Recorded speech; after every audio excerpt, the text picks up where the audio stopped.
మీకు అందిస్తున్నాం AS news.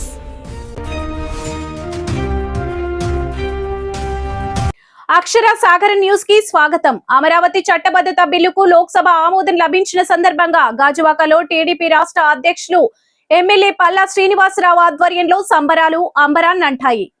భారీ సంఖ్యలో పార్టీ నాయకులు కార్యకర్తలు పాల్గొని ఆనందోత్సవాలతో వేడుకలు జరుపుకున్నారు. కేక్ కట్ చేసి పటాకులు పేల్చుతూ నినాదాలతో ప్రాంతం మారుమోగింది. ఈ సందర్భంగా పల్లా శ్రీనివాసరావు మాట్లాడుతూ అమరావతి చట్టబద్ధత బిల్లు ఆమోదం 5 కోట్ల ఆంధ్రుల ఆకాంక్షలకు న్యాయం చేసిన చారిత్రాత్మక ఘట్టమని పేర్కొన్నారు. ఇది కేవలం రాజధాని నిర్ణయం మాత్రమే కాకుండా తెలుగు జాతి ఆత్మ గౌరవానికి దక్కిన గౌరవమన్నారు. రైతుల త్యాగాలు, ప్రజల శాంతియుత పోరాటం ఫలితంగా ఈ విజయం సాధ్యమైందని తెలిపారు.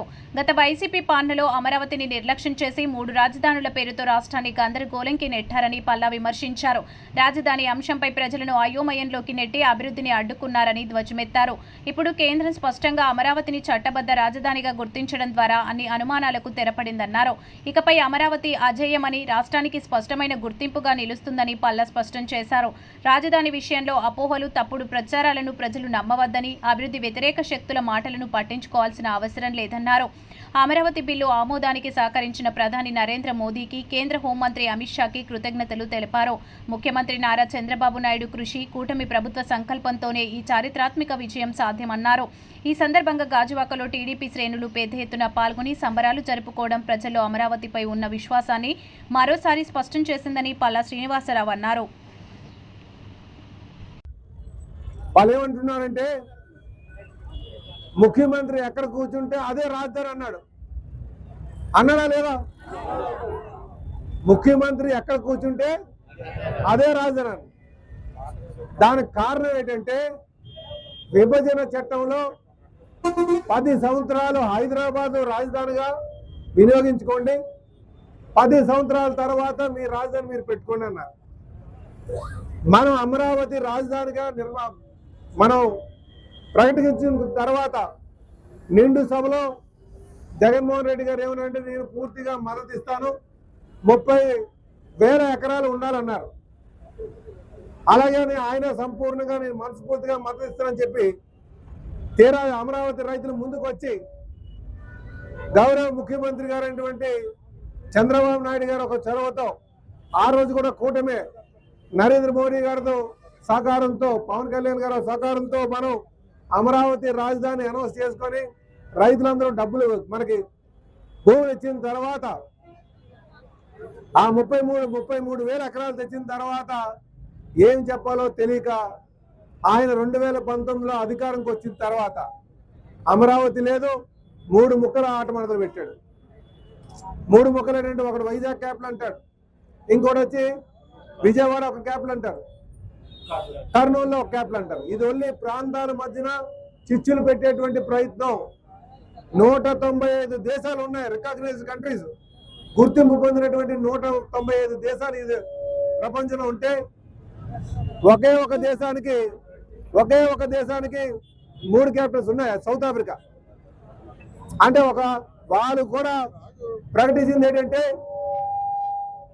3 క్యాపిటల్ వల్ల వ్యయం ఎక్కువ అవుతుంది, ఖర్చులు ఎక్కువ అవుతాయి, దీనివల్ల ప్రయోజనం లేదని చెప్పి వాళ్ళు అనౌన్స్ చేశారు. అంటే అలాంటి వింత పోకడి ఉన్నటువంటి వ్యక్తి ఎవరంటే గతంలో ఉన్నటువంటి సైకో. అలాగే ఈరోజు మళ్ళీ కొత్తగా ఇంకొక నాటకానికి మావీకరణట.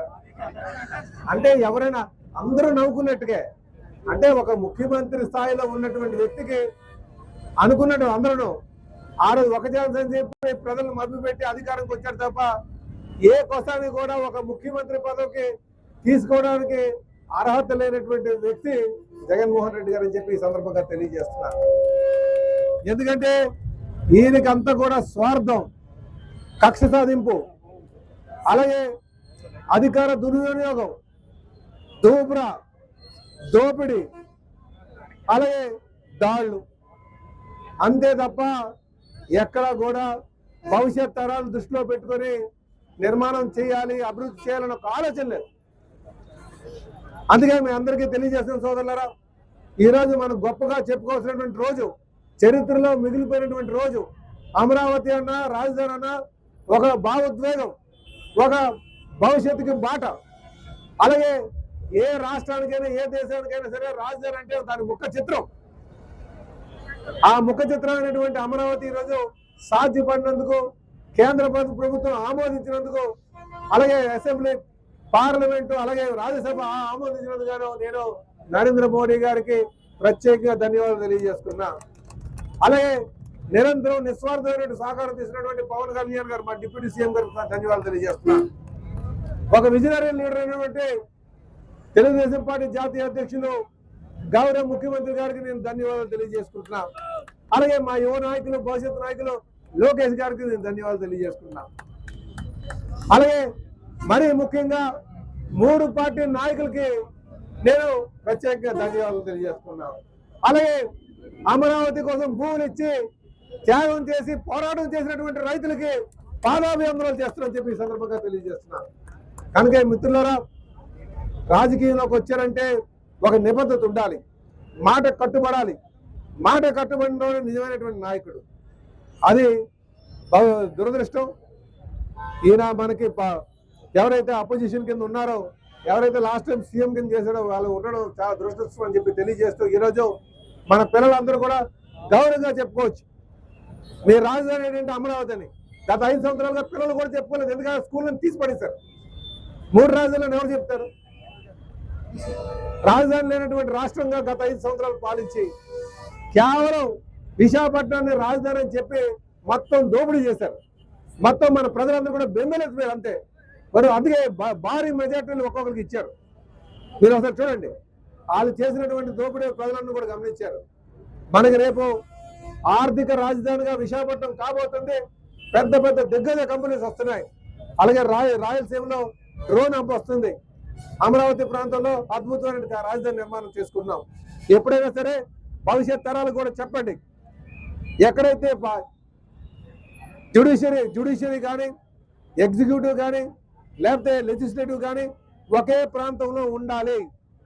ఒక అసెంబ్లీ నడుస్తున్నప్పుడు ఎగ్జిక్యూటివ్ అంతా ఒక పక్కనే ఉండాలి. వాళ్ళేమంటారు, అసెంబ్లీని విజయవాడ నడిపితే ఎగ్జిక్యూటివ్ వచ్చి విశాఖపట్నంలో ఉంటుందంట. అంటే అసెంబ్లీలు నడిచినప్పుడు వీళ్ళందరినీ తీసుకుని వెళ్ళి అక్కడ కూర్చోబెట్టాలి. ఎంత వ్యయం అవుతుందండి, ఎంత ఖర్చు అవుతుందండి? కానీ అర్థం లేనటువంటి పనులు చేసి రాష్ట్రాన్ని అధోగతి పాలు చేసినటువంటిది. ఇంకో మాట కూడా చెప్తా, ఇది కేవలం జగన్మోహన్ రెడ్డి గారు అటు అమరావతి కానీ, పోలవరం కానీ చంపడానికి, లేకపోతే దాన్ని అభివృద్ధి చేయకపోవడానికి ప్రధాన కారణం ఏంటంటే పక్క తెలంగాణ రాష్ట్రానికి లబ్ధి చేకూరడానికి చేసినటువంటి ప్రయత్నం. ఇది అందరూ కూడా తెలుసుకోవాలి. ఈరోజు చాలా సంతోషం, ఈ దుర్మార్గపు ఆలోచనలు ప్రజలు గమనించి ఆయన 11 సీట్లకే పరిమితం చేసి కూటమి ప్రభుత్వానికి అధికారం తెచ్చి ముందుకు వెళ్తున్నాం. ఏదైతే ప్రజలు ఆశిస్తున్నారో కళల రాజధాని నిర్మాణం చేస్తాం, అమరావతి గొప్పగా తయారు చేస్తాం, అన్ని ప్రాంతాలని అటు ఆర్థికంగా, సామాజికంగా అభివృద్ధి చేస్తాం, ప్రజల యొక్క మనోభావాలకు అనుగుణంగా వెళ్తామని చెప్పి తెలియజేస్తూ ఈ రాష్ట్రాన్ని స్వర్ణాంధ్రప్రదేశ్ గా 2047 లక్ష్యాలను చేరుకునే విధంగా ముందుకెళ్తామని చెప్పి తెలియజేస్తూ మరొక మారు నేను ఇందులో పాల్గొన్నటువంటి ప్రతి ఒక్కరికి కూడా ధన్యవాదాలు తెలియజేస్తూ ముఖ్యమంత్రి గారికి, ఉప ముఖ్యమంత్రి గారికి, మన దేశ ప్రధానమంత్రి అయినటువంటి నరేంద్ర మోడీ గారికి ధన్యవాదాలు తెలియజేస్తూ